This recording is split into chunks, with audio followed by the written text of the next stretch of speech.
अलीगढ़ में बकरे बकरियों की संख्या में आई गिरावट के बाद सामाजिक विज्ञान अनुसंधान परिषद नई दिल्ली के द्वारा एएमयू के भूगोल विभाग को शोध करने की जिम्मेदारी सौंपी गई है। विज्ञान अनुसंधान परिषद ने कहा कि आखिर अलीगढ़ में अन्य वर्षों की अपेक्षा इस वर्ष 36,000 बकरे बकरियां कम कैसे हुए। अलीगढ़ भूगोल विभाग को 2 वर्ष के अंदर अपने शोध रिपोर्ट सामाजिक विज्ञान अनुसंधान विभाग नई दिल्ली को सौंपनी है। जनपद अलीगढ़ में लगातार बकरे बकरियों की तादाद में गिरावट देखने को मिल रही है। एक पशुगणना से दूसरी पशुगणना में करीब जिले में 36,000 बकरे बकरी कम पाए गए हैं और उसकी वजह तलाशने की जिम्मेदारी अलीगढ़ मुस्लिम विश्वविद्यालय के भूगोल विभाग के प्रोफेसर निजामुद्दीन खान को सौंपी है। शोध के लिए भारतीय सामाजिक विज्ञान अनुसंधान परिषद नई दिल्ली ने उन्हें 10 लाख रुपए का बजट जारी किया है। बताया जा रहा है कि यह शोध 2 वर्ष के अंदर पूरा कर सामाजिक विज्ञान अनुसंधान विभाग नई दिल्ली को सौंपना होगा। वहीं जब पूरे मामले पर अलीगढ़ मुस्लिम विश्वविद्यालय के भूगोल विभाग के प्रोफेसर निजामुद्दीन खान से बातचीत की गई तो उन्होंने जानकारी देते हुए बताया कि आज के समय में बकरा और बकरी का सेवन करने वालों की तादाद बढ़ गई है, जिसकी वजह से बकरे बकरियों की संख्या में गिरावट देखने को मिल रही है। उन्होंने जानकारी देते हुए बताया कि उनकी पूरी टीम इस पर शोध करेगी, लेकिन प्रथम दृष्टया बकरे और बकरियों की संख्या कम होने का कारण लोगों द्वारा सेवन करना बताया जा रहा है। अलीगढ़ में बकरे बकरियों की जो तादाद घटी है उसे लेकर किस तरीके की आपको जिम्मेदारी मिली है, क्या है? असल में बकरे बकरियों की तादाद जो घटी है ये तो सेंसस की रिपोर्ट है और अभी मैंने इस पर रिसर्च अब शुरू करेंगे। और घटने की वजह यह है क्योंकि बकरियों की बहुत डिमांड मार्केट में हो गई है और ख़ास तौर से जब से बीफ का बैन हुआ है तो अब मटन ही गोश्त एक सहारा है और ये गोश्त जो है सब मज़हब के लिए कबूल है। तो जितने भी मांसाहारी हैं सब इसी तरफ जा रहे हैं। दूसरी चीज़ ये है कि बकरियों का जो पालन हो रहा है पूरे देश के अंदर और ख़ास तौर से अलीगढ़ ज़िले के अंदर वो अभी बहुत ही ट्रेडिशनल वे में है। घरों में 2-4 बकरियां पाली जा रही हैं और उसमें औरतें ज़्यादा शौकीन हैं और छोटे किसान हैं या बहुत ही गरीब लोग हैं तो अपने घरों में कुछ आमदनी के लिए जानवरों को पालते हैं, ख़ास तौर से बकरियों को पालते हैं क्योंकि बकरियों में कोई ज़्यादा खर्च नहीं है। घर का खाना खा लेती हैं, दाना खा लेती हैं, उसमें उनको साल में 4-6 बच्चे मिल जाते हैं जिससे उनका 10-20-50 हज़ार का आमदनी हो जाता है। लेकिन अब ये जो है बकरी उद्योग जो है या बकरी पालन जो है इस वक्त के लिए बहुत ही ज़्यादा उम्मीद रखता है और जिसे कहते हैं इसका बहुत ही ज़्यादा प्रॉस्पेक्ट्स है। इसको अगर एक कमर्शियल वे में डेवलप किया जाए तो इसके ज़रिए से छोटे किसानों को भी जीविका मिलेगी और औरतों का भी शक्तिकरण होगा, इस आर्थिक सशक्तिकरण कहते हैं। और ख़ास तौर से जो गाँव में इस वक्त पढ़े लिखे अनएम्प्लॉयड हैं तो उनके पास ज़मीन भी है और उनके पास और कृषि के संसाधन हैं, लेकिन पढ़े लिखे होने की वजह से वो हल नहीं जोत सकते और फसलों में ज़्यादा नहीं लग पा रहे हैं। इसलिए उनकी ये कोशिश है कि वो कोई इंटरप्राइज टाइप की या कोई इंडस्ट्री नहीं कह सकते, बल्कि यह है कि उसको हम दूसरी शक्लों में काम को करें।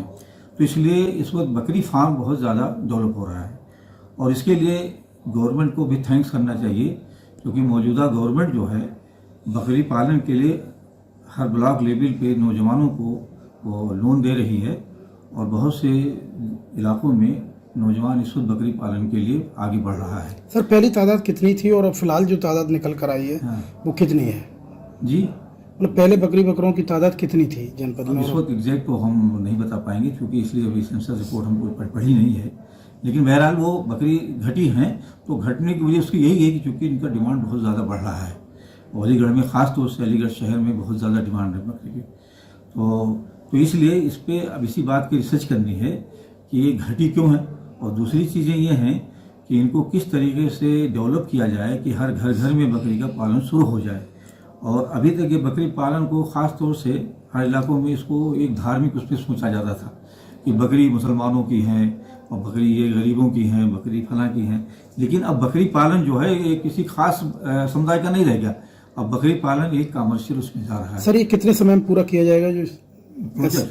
हम अपने प्रोजेक्ट को 2 साल में पूरा करेंगे। अच्छा, इस शोध के लिए कुछ रकम भी हाँ, क्या नाम है, भारतीय सामाजिक अनुसंधान दिल्ली ने 10 लाख रुपया किया है, सैंक्शन किया है, जिसमें हम इसको काम करेंगे, उसमें अपॉइंटमेंट भी करेंगे और एम्प्लॉयमेंट भी होगा। तो इस तरीके से 2 साल में काम पूरा किया जाएगा। अगर बकरी पालन सही डेवलप हो गया, अगर हो रहा है, उम्मीद है हो ही आएगा, तो उसके ज़रिए से ये होगा एक तो पावर्टी एलिवेशन प्रोग्राम जो है वो मजबूत होगा और गाँवों में रोजगार बढ़ेगा और छोटे किसानों की आमदनी बढ़ेगी। और इसके अलावा जो यूथ अनएम्प्लॉयड यूथ हैं गाँव में, उनके लिए भी रोजगार बढ़ता है। और जो गवर्नमेंट का एक जो नारा है कि स्वावलंबी बनाना, आत्मनिर्भर, इससे भी बहुत ज़्यादा इसमें ताकत मिलेगी। तो ये, और इसको ऐसा है कि कोशिश की जा रही है कि एक इंटीग्रेटेड प्रोग्राम डेवलप किया जाए। जैसे खेती कर रहे हैं फसलों के साथ बकरी पालन शुरू हो जाए, उसके साथ दुग्ध उद्योग भी लग जाए, क्या नाम है, भैंस पालन हो जाए, और बहुत लोग जो इसके साथ क्या नाम मछली पालन भी करते हैं। तो एक integrated agriculture live stock system develop हो, जिसमें इधर का खर्चा उधर हो जाए, उधर का खर्चा इधर हो जाए, किसानों की लागत कम हो जाए और किसानों की आमदनी बढ़ जाए। तो इससे जो है बहुत ज़्यादा देश के अंदर जो परेशानी किसानों की है उसको हल किया जा सकता है। किसानों की फसलों की या किसानों की प्रोडक्ट की सबसे समस्या जो मार्केटिंग है, और खासतौर से बकरी पालन के लिए इसकी मार्केटिंग बहुत इस वक्त जो है बहुत ही ज़्यादा अच्छी है, पूरी यानी डिमांड से कम इस वक्त अवेलेबिलिटी है। तो इसलिए जहाँ पे अगर इसको डेवलप कर दिया जाए, 2-4 साल के अंदर एकदम फार्म डेवलप हो जाता है, तो इसके जरिए से लाखों की आमदनी बढ़ जाएगी एकदम, क्योंकि हर बकरी जो कम से कम 10,000 की बिक रही है, तो इस तरीके से अगर साल में 100 बकरी उसने पाल दिया तो इसके बाद करोड़ों लाखों का मामला हो जाएगा। तो इसलिए किसानों की आमदनी के लिए सबसे बेहतरीन है, और इसके जरिए से आपका सस्टेनेबल एग्रीकल्चर भी डेवलप होगा, और इसके जरिए से आत्मनिर्भर डेवलपमेंट होगा, महिला सशक्तिकरण होगा और युवाओं के लिए रोजगार होगा। ठीक है।